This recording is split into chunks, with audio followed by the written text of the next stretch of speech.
Dimensión con Dionisio Gutiérrez. Invitado recientemente por Escuela de Gobierno Guatemala, hoy les presentamos la entrevista que realizamos al Dr. Moisés Naim, analista internacional y autor del libro El fin del poder. El Dr. Naim nos recuerda la importancia de ser cada vez más ciudadanos que habitantes.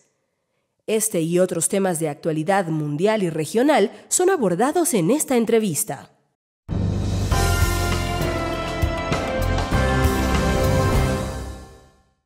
Bienvenidos a Dimensión. Hoy tenemos un invitado muy especial. Se trata del Dr. Moisés Naim. Dr. Naim, bienvenido a Guatemala, bienvenido a Dimensión. Gracias, Dionisio, gracias por la invitación. Usted no necesita presentación, pero solo por si acaso, quiero recordar a nuestro público que usted, además de ser un gran intelectual comprometido con las causas más importantes del mundo en temas sociales, económicos, sociológicos, políticos, ha hecho unos aportes extraordinarios desde sus tanques de pensamiento en los que participa, los libros que ha escrito y bueno, los grupos que organiza para que se reflexione y se desarrollen propuestas para mejorar el mundo. En esta época de su vida, una de sus obras importantes ha sido ese libro que se está convirtiendo en un éxito mundial, verdaderamente global, viral, que es El fin del poder. Sabemos que se acaba de traducir al español. Usted vino a Guatemala hace unos días y dio una conferencia en la Escuela de Gobierno, esta institución en Guatemala de la que hablaremos en algún momento también. Y en esa conferencia, que fue con el tema del fin del poder, usted hizo una relación entre el Estado Islámico, este grupo terrorista que está dando mucho que hacer en el mundo ahora, Netflix y algunos otros elementos que usted relacionaba con lo que quiere decir el fin del poder. Cuéntenos para empezar, ¿qué es eso del fin del poder? El fin del poder es esta tendencia que ocurre en toda la geografía del planeta y también en todas las actividades humanas, es decir, es tanto global como universal en cuanto a su función. Y consiste en que el poder está siendo más fácil de adquirir, de obtener, más difícil de usar y más fácil de perder. El poder está siendo más efímero, quienes tienen poder tienen más restricciones para utilizarlo y muchas veces aparecen nuevos protagonistas que adquieren poder y desplazan los poderes tradicionales. Esto no quiere decir que no hay grandes concentraciones de poder. Siguen existiendo los grandes grupos económicos en Guatemala o en el mundo, siguen existiendo las grandes religiones, el Vaticano, las grandes maquinarias militares, el Pentágono, los grandes bancos, los poderes mediáticos, todo eso sigue existiendo, pero cada uno de estos tiene más restricciones para usar el poder de las que tenía antes. Es evidente que en general en el mundo, sobre todo el mundo desarrollado, esto no solo es más evidente, las restricciones son más obvias y sí se siente una dilución del poder, pero en regiones del mundo como América Latina, especialmente una subregión como es Centroamérica, ahí da la impresión que eso va mucho más lento. O sea, el nivel cultural, el nivel educativo de los ciudadanos y de los consumidores no está al nivel del primer mundo. ¿Cómo es eso? Yo estoy en desacuerdo con eso. Yo creo que las tendencias, las fuerzas que impulsan esta nueva dinámica del poder están presentes con mucha fuerza en América Latina. Piensa solamente en Dilma Rousseff, la presidenta de Brasil. Acaba de tener 1 millón de gente en la calle sacudiendo, pidiendo su renuncia, ni más ni menos. Está envuelta en un escándalo de corrupción gigantesco que en el pasado los países lo toleraban y no pasaba mucho. En estos momentos está sacudiendo los cimientos del poder en Brasil. Compara el poder que tiene hoy en día Dilma Rousseff con el que tuvo en su primer gobierno. Compara el poder que tiene Dilma Rousseff hoy en día con el que tuvo su predecesor, el presidente Lula da Silva. Michelle Bachelet, comparemos, también está involucrada en casos de corrupción, es decir, no ella, hay un hijo de ella que está siendo acusado. Chile, está siendo sacudido también por escándalos de corrupción. La Argentina de Cristina Kirchner, donde hubo una muerte o un asesinato, no se sabe muy bien si fue suicidio, si fue asesinato de un fiscal que estaba investigando un hecho terrorista que involucra a Irán. Cristina Kirchner compara el poder que tiene hoy en día con el que tuvo antes, con el que tuvo su marido. Y por fin, Nicolás Maduro compara el poder que tiene Nicolás Maduro, que se le está viniendo el mundo encima, tiene la economía colapsada, tiene un país que se está desvencijando. Claro que él sigue teniendo poder, pero su poder es mucho menor que el que tenía antes y ciertamente mucho menor que el que tenía el presidente Hugo Chávez, ¿no? Entonces, estas tendencias Ya. las estamos viendo quizás no de la manera como quisiéramos, pero Claro. están ocurriendo. Claro, lo que hay que ver tal vez es que esto del fin del poder funciona no solo en positivo, sino también en negativo. No es necesariamente bueno que hoy en día tenga menos poder, por ejemplo, la prensa, que se ha debilitado mucho en muchos países de América Latina. La sociedad civil, por ejemplo, de muchos de nuestros países tenía más fuerza antes, tienen menos fuerza ahora por un tema de representatividad, en fin, y otras instituciones que son las que necesitan los países para fortalecer sus instituciones y su democracia, y tienen un menos poder cabalmente porque es cierto, hay muchos nuevos poderes que hacen no solo que se diluya el poder, que sea mucho más difícil ponerse de acuerdo, ¿verdad? Y llegar a conclusiones para adelantar sobre cosas. Y claro, esto hace que sea más necesario una habilidad muy especial para lograr acuerdos y seguir avanzando. Eso es correcto, Dionisio. Y también es correcto un argumento y un punto que te he oído decir a ti muchas veces, que es que en América Latina ahora el financiamiento de las campañas electorales está siendo dominado por protagonistas con motivos o son de orígenes criminales, donde hay grandes fortunas que fueron amasadas de manera ilícita, criminal, etcétera, o de maneras indebidas a través de dinámicas políticas. O sea, hemos visto gobiernos de otros países financiando las campañas electorales en otros países y generando esta especie de exportación de un cierto modelo de pensar. Yo he dicho siempre que en América Latina el gran peligro no es el populismo, el gran peligro es el continuismo. El gran peligro es cuando llega un presidente o una presidente y al día siguiente comienzan a buscar maneras jurídicas, trampas, triquiñuelas institucionales para perpetuarse en el poder. La continuidad de los gobiernos es mucho más peligroso en América Latina que el populismo, porque si hay un presidente populista y malo y no funciona, pues la democracia es la respuesta. Claro, claro. Doctor, y en este tema del fin del poder, ¿cómo se va a ir desarrollando este fenómeno en América Latina, donde los precios de las materias primas pues, tuvieron una baja importantísima? Las economías de muchos países se van a empezar a declarar en recesión o con problemas económicos serios, y de alguna manera no hemos logrado consolidar pues, nuestra institucionalidad democrática ni nuestro modelo democrático. ¿Qué peligros ve usted en América Latina ante este nuevo ciclo de problemas económicos y ausencia de consolidación democrática? Y eso es una intuición muy correcta, es una pregunta muy interesante. Lo que va a pasar en América Latina es que los gobiernos van a tener que enfrentar el reto de las expectativas inerciales. ¿Qué quiero decir con esto? América Latina viene de una década extraordinaria de crecimiento económico gracias al aumento del precio de las materias primas que exporta.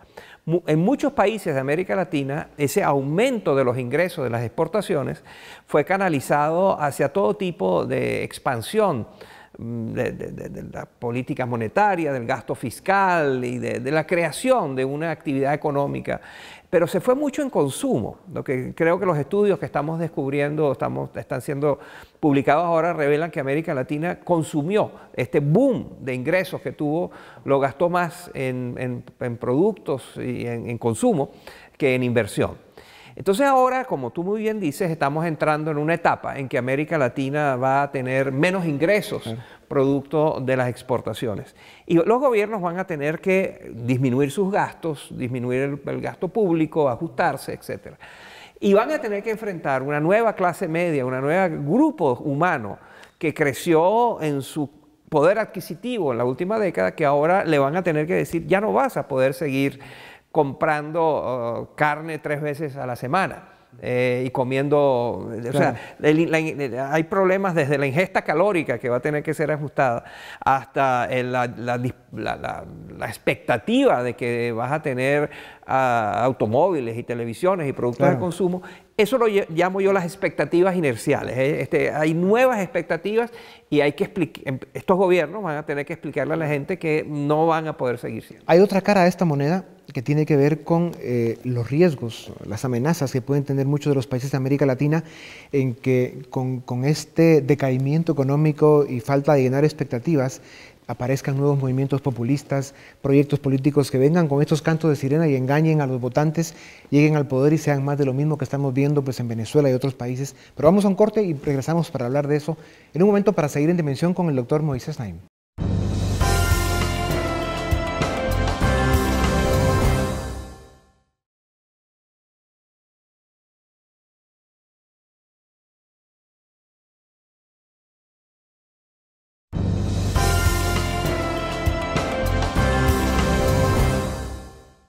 Bienvenidos, estamos en Dimensión con un invitado muy especial, el doctor Moisés Naim, que está de visita en Guatemala y que dio una conferencia en la Escuela de Gobierno recientemente para hablar sobre su último libro que se llama El fin del poder, recientemente traducido al español y que se ha convertido en un libro viral por todo el mundo y que recomendamos muchísimo que lo busquen, que lo lean y que descubran muchas de las verdades que ahí se cuentan.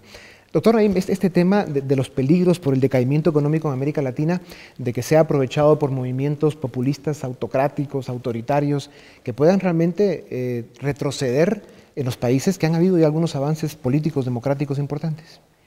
Eso es verdad, es un riesgo, está allí, en algunos países ya lo estamos viviendo, pero también lo que es verdad es que a las tiranías hoy en día no les va tan fácil como era antes. Es verdad que hay gobiernos que intentan concentrar el poder, que hay gobiernos que lo logran, pero estamos viendo también que no les dura mucho y que es difícil mantener a una población sometida, censurada, limitada. Tú mencionabas correctamente que hay una propensión ahora de poderes políticos que compran medios de comunicación y que controlan, a través del control de los medios de comunicación, que se llaman privados, pero en efecto son controlados por gobiernos, están limitando el acceso de la sociedad a lo que es la información y sobre todo al escrutinio del gobierno, que es una función. La democracia no puede funcionar si no hay medios de comunicación que son capaces de seguir lo que hace el gobierno y criticar y denunciar y mostrarle al país los desaciertos o los actos de corrupción del gobierno. Eso es muy importante. Eso está pasando y está pasando mucho en América Latina. Sin embargo, también está pasando al lado de eso la explosión de métodos alternativos de comunicación. Y hemos visto cómo las redes sociales y todo tipo de nuevas tecnologías le permiten al ciudadano tener más voz, tener más posibilidades, claro. Y al mismo tiempo enterarse de cosas. Es muy difícil para los gobiernos impedir que sus ciudadanos se enteren de ciertas cosas. Claro, cuando uno lo escucha hablar a usted, doctor Naim, usted es un estadista, una persona que probablemente es de las que maneja más y mejor información en esa élite intelectual del mundo que tienen acceso y que además dedican mucho tiempo a investigar y a procesar estos datos. Y claro, la visión de un estadista es de más largo plazo. Cuando usted dice los dictadores hoy en día pues duran menos, tienen menos posibilidades de consolidar el poder, pero pueden durar 15 o 20 años en ese proceso, ¿verdad? Entonces nos hacen pasar una época muy mala pues a los ciudadanos, a los habitantes de los países a los que nos toca sufrir ese tipo de fenómenos porque no hemos hecho nuestras tareas como ciudadanos. ¿Cuánto tiempo más le da a usted de vida al aparato monstruoso que se ha consolidado y construido en Venezuela? Entonces, primero quiero reconocer la exactitud de lo que estás diciendo con respecto a que lo que yo estoy hablando es un análisis de largo plazo y que el día a día puede ser muy duro. Y que yo no estoy mencionando el hecho de que sí, las tendencias del fin del poder y la debilidad de ciertos gobiernos son procesos, pero hoy en día hay países absolutamente dominados por gobiernos que están haciéndole pasar miseria a la ciudadanía y reprimiendo, torturando, castigando, encarcelando a la oposición, aplastando la disidencia. Eso está pasando en mi país, en Venezuela. Y tú me preguntas cuánto va a durar. Yo no lo sé. El gobierno de Venezuela en estos momentos está sacudido por una serie de condiciones que realmente son trágicas, que el mundo no entiende bien. Sí. La ingesta calórica de los venezolanos en promedio en este año 2015 va a caer por debajo de lo que es una crisis de América Latina como no la hemos visto. Ningún país de América Latina está pasando por el pavoroso, doloroso ajuste fiscal y ajuste económico y ajuste del consumo que está pasando en Venezuela. Hablar con la gente del día a día donde no hay leche, hay niños venezolanos que llevan 2 años que no toman leche. Hay carne, ni se hable, artículos de higiene personal, desodorante, jabón para bañarse. Sí. No, es la cotidianeidad del país con las reservas petroleras más grandes del mundo. Sí, estamos hablando de un país riquísimo y que el gobierno no ha sabido manejar esa riqueza, se la han robado, etc. Claro. Hemos visto a través de la historia de la humanidad que los países realmente no explotan como tal, no quiebran ni implosionan siquiera, se van degradando. Y aquí el tema va a ser, en el caso de Venezuela, si realmente la fuerza de la ciudadanía va a lograr convencer a quienes tengan cierto nivel de poder de que apachen los botones necesarios para que ahí pueda haber un cambio, ¿no? Y que quienes sean parte de ese cambio estén preparados para tomar o rescatar lo que quede, que ese es otro drama. Pero sin duda alguna, Venezuela, como lo hemos comentado en muchos foros, es un caso aparte realmente, un fenómeno que ha llegado a extremos que no hubiéramos imaginado nunca. La gran lección de Venezuela, que creo que es válida para el mundo y para Guatemala, es la permanencia de las malas ideas.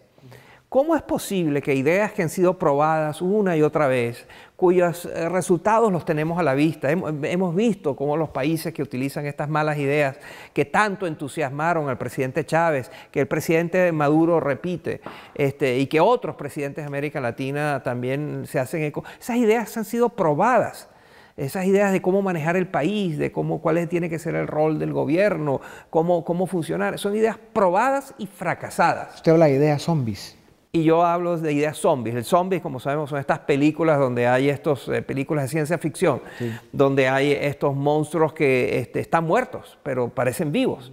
Y bueno, hay ideas que están muertas, sí, pero que están vivas porque todavía hay gobiernos, claro, y poblaciones intelectuales, gente que escribe en los periódicos, gente que da clases en las universidades, que todavía se entusiasma con estas ideas, que son ideas muertas y que son ideas que causan profunda miseria y profunda desigualdad económica. Rescatando los mensajes que usted da en el libro El fin del poder y viendo lo que está pasando, lo que ha pasado en los últimos años en México o en Brasil, que hace 5 o 7 años los mirábamos como la gran esperanza de América Latina, sobre todo México, que hemos visto que estaban preparando una serie de reformas y avanzando de una forma admirable. De repente, pues esos castillos de naipes se han caído, no se han desmoronado, y estamos viendo que va a ser un proceso más complejo, más duro, donde sus élites, sus ciudadanos van a tener que hacer esfuerzos más importantes para lograr ese cambio con el que en algún momento nos ilusionaron. ¿Cómo lee usted, en el contexto de los análisis que usted hace en El fin de poder, lo que está pasando en México y Brasil, las dos potencias de América Latina? Es muy interesante. Brasil fue el gran éxito de la primera parte, de la primera década del siglo XXI. Estaba el presidente Lula da Silva, muy popular, con unos avances y un progreso muy importante en el área social. Cientos de millones de brasileños salieron de la pobreza, una nueva clase media, un rol internacional importantísimo, que hasta llegó un momento en que el presidente Lula da Silva se ofreció como mediador en el conflicto entre israelíes y palestinos. Se intervino el presidente Lula y pidió que Brasil formara parte de la negociación de Estados Unidos y Europa con Irán por el tema nuclear. Es decir, un Brasil gran protagonista geopolítico y un México apagado, un México sacudido por la guerra interna, por la guerra con los carteles, muy afectado por la crisis económica, financiera del 2008. Estados Unidos se afectó y México, muy pegado de la economía, también se afectó. En cambio, Brasil exportando materias primas. No dependiente del petróleo. Y no dependiente del petróleo, exportando sobre todo a China. Iba muy bien, los ingresos le permitían al presidente Lula gastar el dinero, etc. Y eso ahora cambió. Cambió porque ya Estados Unidos está la economía de Estados Unidos está en recuperación, la economía mexicana también, que viene aparejada con eso, está en recuperación, y Brasil, en cambio, está en recesión. Y está pasando una crisis económica muy importante y se descubre que el paraíso que pensábamos que era el Brasil de Lula da Silva era realmente también, estaba socavado por la corrupción, por una corrupción muy profunda que está apareciendo ahora. Y entonces vemos a Brasil declinando y a México recuperando un poco de su capacidad, pero también México sacudido por las acusaciones de corrupción contra el presidente, la primera dama, propietaria de una mansión de $7 millones que aparentemente fue financiada por una empresa que se benefició de contratos con el gobierno, en fin, asesinatos de estudiantes normalistas que fueron asesinados por el orden público asociado con narcotraficantes. En fin, un México sacudido por las tragedias de América Latina también. Sí. Centroamérica sabemos que es una región muy compleja, sobre todo la parte norte, Honduras, Salvador y Guatemala. Somos considerados la región más violenta del planeta.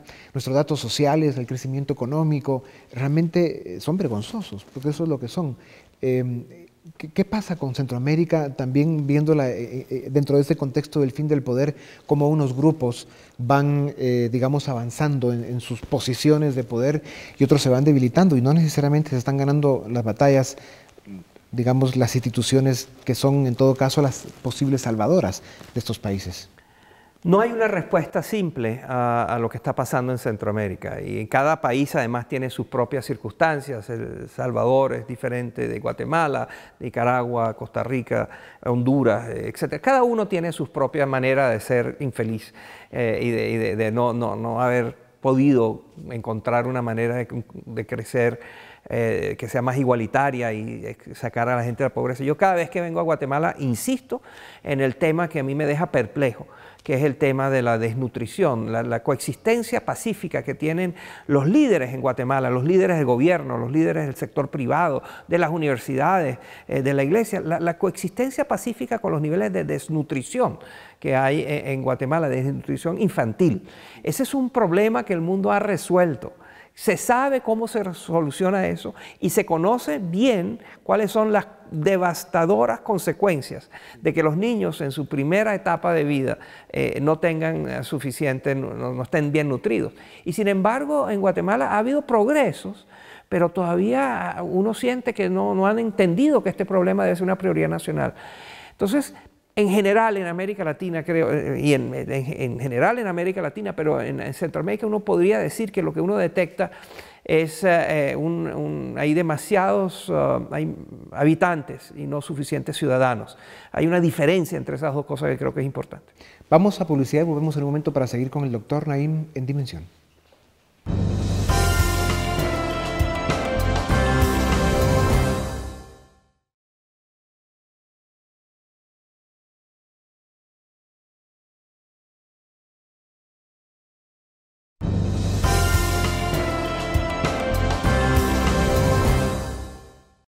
Bienvenidos, estamos en Dimensión con nuestro invitado especial el día de hoy, que es el doctor Moisés Naim. Doctor Naim, sabemos que usted dio esta conferencia en la Escuela de Gobierno de Guatemala, que tuve ya la oportunidad de conocer un poco ese proyecto que están trabajando muchas personas muy respetables del país, con un buen grupo de profesores, con un buen grupo de alumnos. ¿Qué le pareció esa idea? ¿Qué piensa del concepto de una escuela de gobierno para América Latina? Lo primero que debo decir, Dionisio, con toda sinceridad, lo dije en público durante la conferencia, es que yo obviamente ya tengo mucha experiencia dando conferencias en todo el mundo. El libro El fin del poder, como tú mencionaste, es un libro mundial, ha sido traducido ya casi a 20 idiomas. Y ha tenido mucho éxito y he sido invitado a muchos países, a muchas instituciones muy importantes del mundo.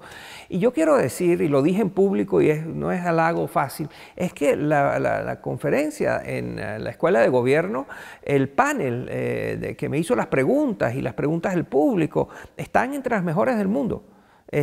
Fui muy gratamente sorprendido de ver la calidad, la inteligencia, la profundidad de la audiencia y del panel que ustedes organizaron. Y tus preguntas y tu manera de enfocar la cosa también fueron excelentes. Y todo eso dentro del marco de la Escuela de Gobierno. Yo lo que estoy descubriendo es que esta es una organización de excelencia para formar funcionarios públicos. Es obvio que América Latina no va a avanzar hasta que no tenga mejores gobiernos. Y no se puede tener mejores gobiernos hasta que no haya más gente preparada funcionando dentro del gobierno. Manejar la empresa privada más complicada es más fácil que manejar un cargo público de gran responsabilidad.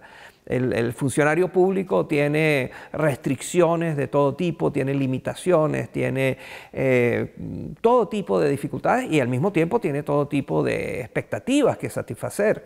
Y entonces es muy difícil manejar con éxito una organización del sector público, y ustedes en la Escuela de Gobierno están formando una nueva generación de líderes que creo que los vamos a... Ustedes están formando los protagonistas del futuro, a quienes les están dando instrumentos, capacidades y formas de pensar que no tienen que ver con ideología, tienen que ver con cómo se maneja bien una organización en el sector público de una manera transparente, eficaz, eficiente, que responda a las necesidades y las aspiraciones de los ciudadanos.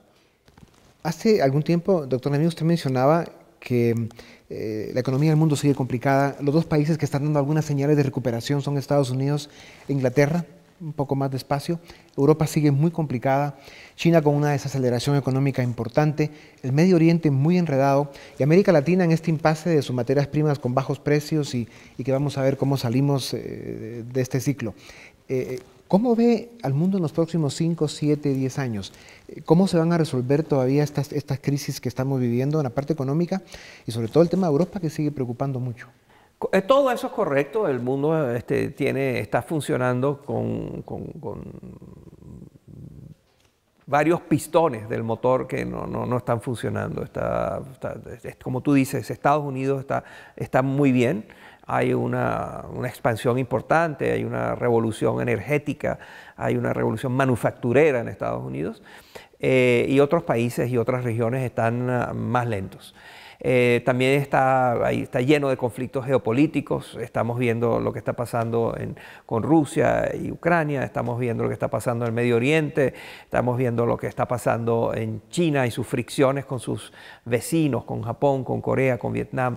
Es decir, tenemos conflictos geopolíticos que están influyendo mucho sobre el andar económico del mundo. Tenemos niveles de desigualdad económica que se han profundizado y que hay que atender urgentemente. Hay países que ya han llegado a niveles muy importantes de desigualdad económica que no tenían antes, como Estados Unidos, por ejemplo, como partes de Europa. Entonces, yo lo que creo es que vamos a ver un mundo turbulento, donde, sin embargo, hay esa visión de un mundo complicado a veces esconde otra dinámica muy importante, que es la dinámica de la innovación, la dinámica de la creación de nuevas tecnologías, de nuevo conocimiento, de nuevas formas de hacer las cosas, maneras de ayudar a quienes menos tienen, tecnologías que aportan. Es decir, hay al lado de este mundo de la macroeconomía y de la política, y de los conflictos geopolíticos, hay un mundo de innovación que está teniendo un estallido fabuloso y que está transformando la vida de millones, de miles de millones de personas. Sí. Cuando hablamos de esa explosión de la tecnología, la innovación, y vemos un poco en el marco del tiempo que esto ha venido sucediendo, es muy rápido. Es más, da la impresión que nos está costando digerir la cantidad de cosas tan importantes que están pasando. Y esto ha sido así en los últimos 10, 15 años y va a ser mucho más fuerte este proceso en los próximos 10 o 15. Y en estos próximos 10 años, doctor Naim, se va a ir llegando a la conclusión que exponen muchos intelectuales y analistas que dicen no hay excusa. Si en los próximos 10 años de 2.000 y pico de millones de seres humanos que tienen acceso al Internet vamos a subir probablemente a cerca de 6.000 millones, eso va a cambiar el mundo de muchas maneras extraordinarias. Y vamos a ir cada vez encontrando menos excusas para que la gente resuelva, encuentre caminos para su proyecto de vida y vayan realmente a través de la tecnología y la innovación encontrando oportunidades reales y resolviendo su vida. ¿Es muy absolutamente de acuerdo. Y la conclusión del fin del poder, el capítulo de conclusión, las últimas páginas, yo me atrevo a pronosticar en esas páginas que estamos a las puertas de una ola de innovación en la manera como nos gobernamos. Es decir, toda esta innovación que nos está cambiando la vida en todo, en la manera como nos comunicamos, en la manera como comemos, en la manera como nos trabajamos, no ha tocado un área muy importante. Ha habido innovación en todo, menos en la manera como nos gobernamos, en la manera como escogemos nuestros líderes, la manera como rotamos nuestros líderes, cómo los evaluamos, cómo los seguimos. Entonces, yo creo que eso no puede seguir. No puede haber innovación en todo, que está transformando el mundo, está cambiando la vida de miles, millones de personas. Todo cambia, todo se es transformado por la innovación, excepto la manera de gobernar. Eso no es sostenible. Y por lo tanto yo creo que va a venir una serie de innovaciones aparejadas a las innovaciones tecnológicas que nos va a dar nuevas maneras de participar, nuevas maneras de influir y nuevas maneras de gobernar. Y esto tiene que ver con lo que usted ha dicho también de que la posibilidad de los ciudadanos de formarse mejor, educarse mejor, enterarse más de las cosas, ser ciudadanos activos, es importantísima. E igual pasa con los consumidores. O sea, sí hay suficiente evidencia muy optimista además para decir que estamos caminando rápidamente hacia un mundo donde todo va a ser más claro, más transparente, más comunicado, donde cada vez se va a poder mentir, engañar, robar y hacer cosas que están en contra de la moral y de la ley. O sea, hay realmente en ese sentido una tendencia muy positiva para el mundo. Creo que sí, y creo que la participación es la solución. Hay que ser muy cuidadoso, la gente está muy ocupada, ganándose la vida, criando a sus hijos, atendiendo sus problemas. O sea, la gente está muy ocupada para pedirle que además de sobrevivir y tratar de progresar y hacer lo mejor posible por su familia, además se meta en política. Yo entiendo que eso es muy difícil, pero no hace falta meterse en política de la manera tradicional. Como tú bien dices, hay formas de enterarse, hay formas de estar informado, hay formas de entender ciertas cosas e impedir que les mientan. O sea, quienes creen a ciegas lo que les prometen los políticos y no preguntan de dónde sale y cómo quienes creen las promesas de reformas y soluciones instantáneas a los problemas del país son unos ingenuos. Ningún político que le prometa a usted que va a resolverle sus problemas de manera instantánea lo está respetando. Cuando un político le está prometiendo a usted soluciones inmediatas, le está faltando el respeto. Y entonces es muy importante entender eso, ¿no? Por eso es tan importante el construir culturas dignas, donde hayan ciudadanos que se respetan a sí mismos. Doctor Naim, cuando uno regresa a hablar de temas importantes en el mundo, vemos que América Latina pues es esa parte del mundo donde tiene más o menos 9 millones de habitantes del planeta en proporción, pero se dan 37% de las muertes violentas. En los últimos 15 años, por el gran crecimiento del Asia, América Latina tiene una proporción menor de lo que tenía hace 10, 15 años en el Producto Interno Bruto Mundial. O sea, América Latina tiene que hacer algunas tareas pendientes rápido para poder avanzar a la velocidad que va el mundo. ¿Qué riesgos ve usted en que no seamos capaces de ir a la velocidad que va el mundo y que eso tenga costos de oportunidad extraordinarios para la generación actual? Eso es exactamente así. Lo que pasa es que América Latina es muy variada.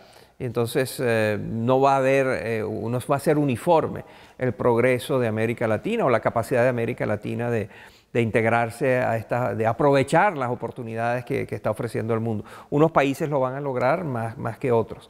Una tarea pendiente que sí es muy, muy importante es empezar a luchar frontalmente contra la realidad de que este es el continente más asesino del mundo.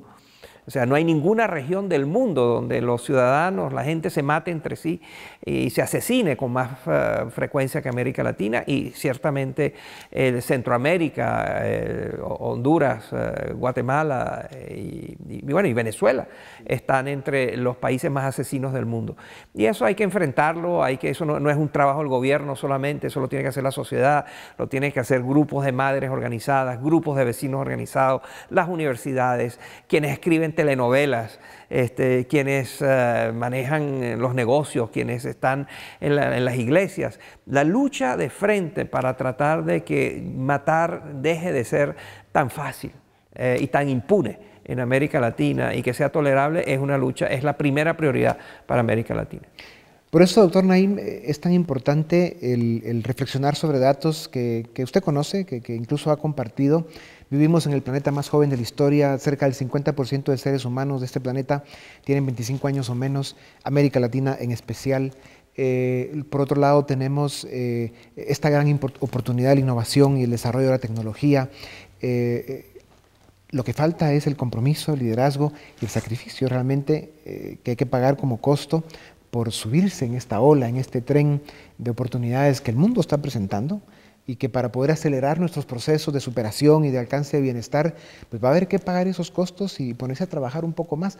Además y encima de todo lo que usted mencionaba, ¿no? El sacar la vida diaria, los hijos, el trabajo, el sustento y todo eso, que no es tarea fácil, sobre todo en una parte del mundo como América Latina, donde todavía no hay todas las oportunidades que quisiéramos para toda su gente. Doctor Naim, muchas gracias, siempre es un privilegio tenerlo ante estas cámaras. Sabemos que seguirá por el mundo compartiendo su conocimiento y su experiencia para seguir promoviendo buenas ideas y sobre todo hacernos pensar a todos, lo cual le agradecemos muchísimo. Y hasta la próxima entonces y felicidades como siempre.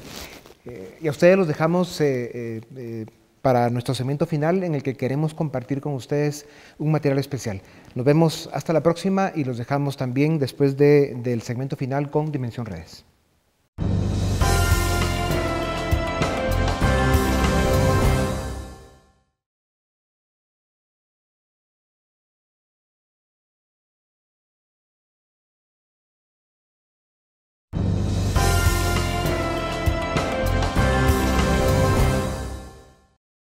Les presentamos un extracto de la conferencia dictada por el Dr. Moisés Naim en Escuela de Gobierno y el conversatorio que siguió a la misma. El libro, como ya saben, tiene que ver con el poder y argumenta que está pasando algo con el poder en el siglo XXI.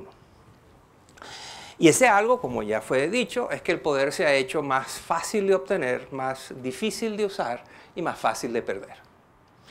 Que eso además no está sucediendo en un solo lugar, sino es un fenómeno global. Eso ocurre en todas las geografías.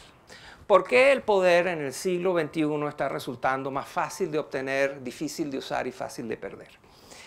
Es la tentación decir que tiene que ver con Internet y con las redes sociales. Esto todo es explicado por Twitter, Facebook y todo lo demás. Y en el libro yo explico por qué yo estoy en desacuerdo con esto, porque estas son tecnologías y las tecnologías son instrumentos y los instrumentos requieren de usuarios y los usuarios tienen motivaciones, incentivos, intenciones, direccionalidad. Entonces lo que a mí me interesó entender en el libro no es las tecnologías, sino quiero entender ¿cuáles son los incentivos y las fuerzas que moldean la conducta de quienes ahora tienen Twitter, Facebook y todo lo demás? Y que están teniendo un impacto en cómo el poder se está utilizando.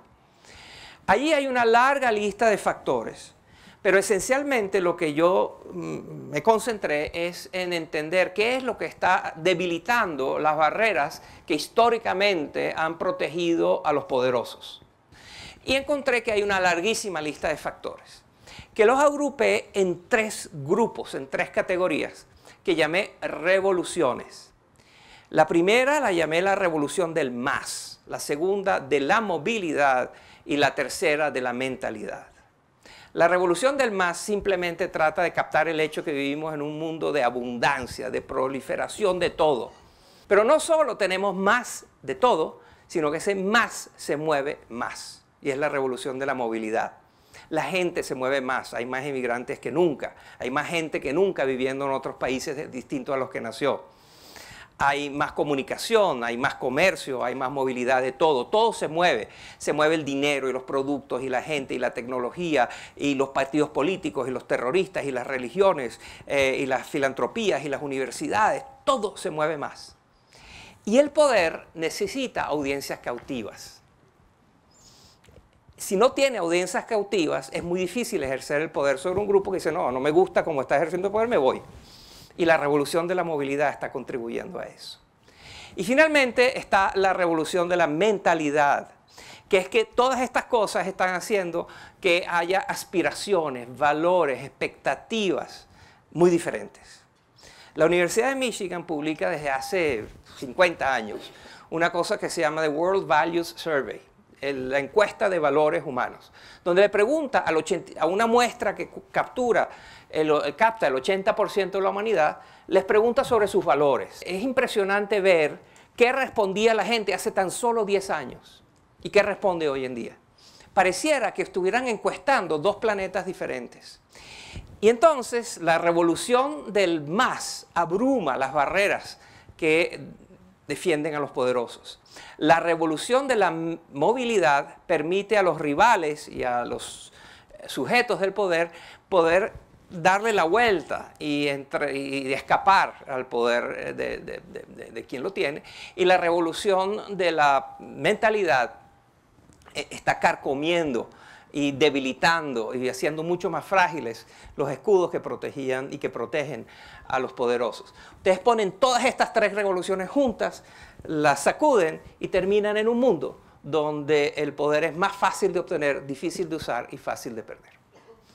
Muchas gracias.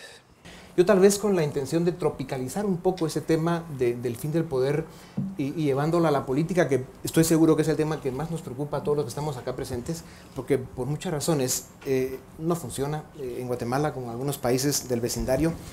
¿Cómo hace el ciudadano para resolver estos obstáculos, para aliviar un poco estas cargas que hay en un país que tiene niveles de atraso importante como el nuestro, donde todavía tenemos muchas tareas pendientes, pero que con toda claridad estoy seguro que todos los que estamos acá presentes vemos la urgente necesidad que tenemos de renovar, de limpiar, de mejorar todo lo que es la política en nuestro país. En el mundo de hoy el poder es mucho más fluido, el poder es mucho más vulnerable, el poder es mucho más frágil, siempre y cuando haya dos condiciones. Uno, que la gente se empodere y actúe. Allí creo que hay una cita que es muy importante tener en mente, que creo que es de Edmund Burke, pero no estoy seguro. Pero la cita más o menos dice que para que el mal venza, lo único que tiene que pasar es que la gente de bien no haga nada. Entonces, el principal enemigo de Guatemala es la apatía. Es simplemente ser un observador y un crítico, es criticar y observar y denunciar y quedarse en la casa. La idea de Max Weber: sin una gran burocracia es imposible ejercer el poder. La otra idea de Max Weber era que la burocracia racionaliza la sociedad o la vuelve más racional. También la vuelve, por supuesto, el Estado. También la vuelve las empresas, la propia economía, toda esa serie de elementos. La primera pregunta va en este orden. ¿No cree usted que ese exceso de estructuración, de crecimiento, de desarrollo de la burocracia en los estados acaba finalmente corrompiendo el poder y que esa sea una de las causas por las cuales, como usted bien dice, se degrada o se rompe esa parte? El punto es que este crecimiento de las burocracias, que para aumentar de poder necesitas aumentar de tamaño. Si aumentas de tamaño estás obligado a burocratizarte, a tener sistemas formales, rutinas, procedimientos, etc. Y que hacer todo esto más rígido hace que los gobiernos sean más lentos, sean más corruptos, sean menos eficaces, etc., ¿no? Entonces, lo que está sucediendo, y todo eso es cierto, lo que está sucediendo es que vivimos en un mundo de innovación. En los últimos 20 o 30 años, todo lo que vivimos, todo lo que hacemos cotidianamente ha sido tocado por la innovación. Todo ha sido transformado por la innovación, excepto la manera como nos gobernamos. Las burocracias gubernamentales de hoy son muy, muy parecidas a las que eran las del siglo XIX, pero con email. Lo que menciona el doctor Naim sobre las subidas y bajadas del poder y los cambios tan dramáticos que están viviendo, sobre todo en estos tiempos, eso tiene que ver con consumidores y ciudadanos, porque son precisamente esos dos grupos los que van haciendo viva esta dinámica y los cambios del poder en todos los ámbitos de nuestra vida. Entonces el desafío tiene que ser cómo informamos más a esos ciudadanos, cómo informamos más a esos consumidores, cómo los preparamos más para los tiempos que estamos viviendo y sobre todo tomando en cuenta, digamos, los niveles de cinismo que se han ido engrosando, sobre todo en el mundo político. Yo también considero que la solución de este proceso de recambio en el poder va mucho en la línea de la conclusión de Samuel Huntington en su texto El orden político en las sociedades en cambio. Huntington lo escribe a finales de los años 60 y él lo que dice, mire, cuando en una sociedad el poder se fragmenta o tiene que encontrar formas de hecho o medidas de hecho para ejercerse, la forma de reordenar las demandas es a través de la institucionalización de los partidos políticos.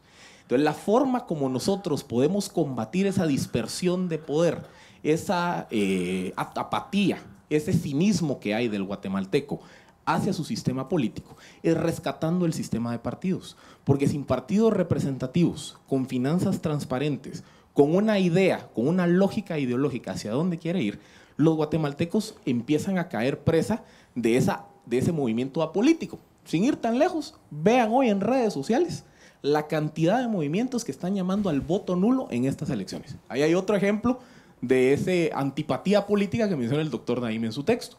Entonces, ¿qué es un poco el reto que tenemos como ciudadanos? Primero, asumir el costo de participar, organizarnos, encontrar liderazgos legítimos, encontrar los grandes temas que nos unen como país, superar esas brechas ideológicas y desarrollar esas nuevas instituciones de representación partidaria que se conviertan en los que reencauzan el sistema. Yo creo que ese es un primer esfuerzo que hay que hacer, y ese esfuerzo, también hay que decirlo, tiene que empezar desde las élites. Porque como bien lo decía Dionisio, en un país con las limitantes económicas y sociales que tenemos aquí en Guatemala, pedirle al guatemalteco que día a día lucha por ver cómo le da de comer a sus hijos, que participe activamente en un partido, es un lujo.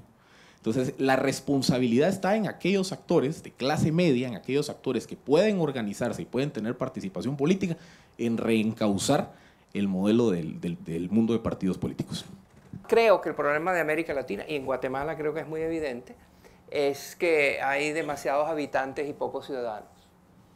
Esa es una idea que no es mía, es de Tocqueville, que el francés que fue a pasear por los Estados Unidos cuando Estados Unidos estaba recién creado, y mostró cómo argumentó que el reto era convertir habitantes de una región en ciudadanos, es decir, gente que se siente que tiene derechos y que los va a defender, y que también siente que tiene obligaciones y las va a tratar de satisfacer.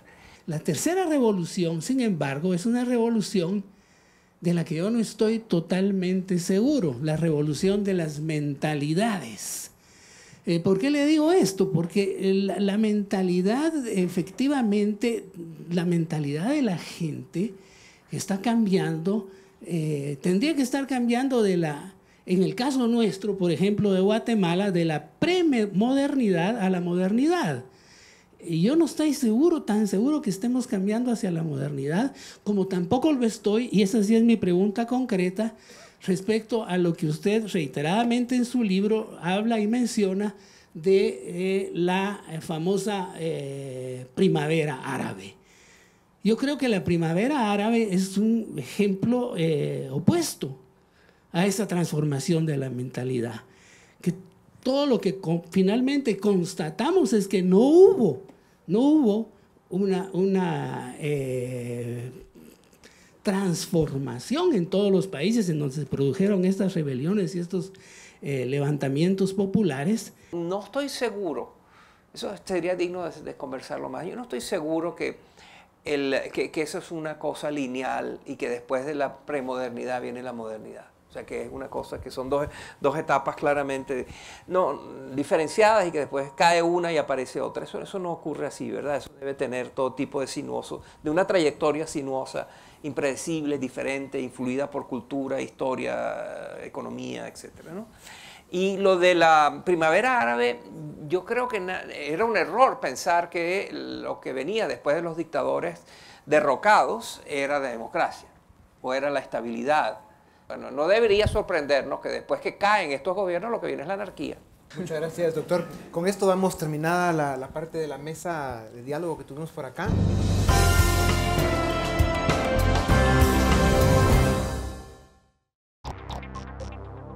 Preguntamos a nuestros amigos en redes sociales, ¿cómo ha cambiado la tecnología la forma en la que funciona el poder? Julio Herrera dijo: la tecnología ha generado más espacios de participación ciudadana. Los ciudadanos tienen la oportunidad de expresarse, informarse y organizarse de forma accesible.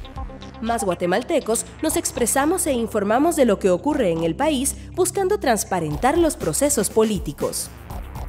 María Kalschmidt comentó: la tecnología ha permitido cambiar la forma de cómo se informa, organiza y empodera a la ciudadanía, viralizando información en corto tiempo y a un precio muy accesible para la mayoría de los ciudadanos. Alex Gutiérrez agregó: La interacción de la sociedad con el gobierno ha cambiado en los últimos años a nivel mundial. Ejemplo claro, el caso de la primavera árabe, entre otras manifestaciones. Guatemala no es la excepción. Las redes sociales se han convertido en debates y en convocatorias donde no tiene cabida el gobierno, salvo que interfiera en las mismas.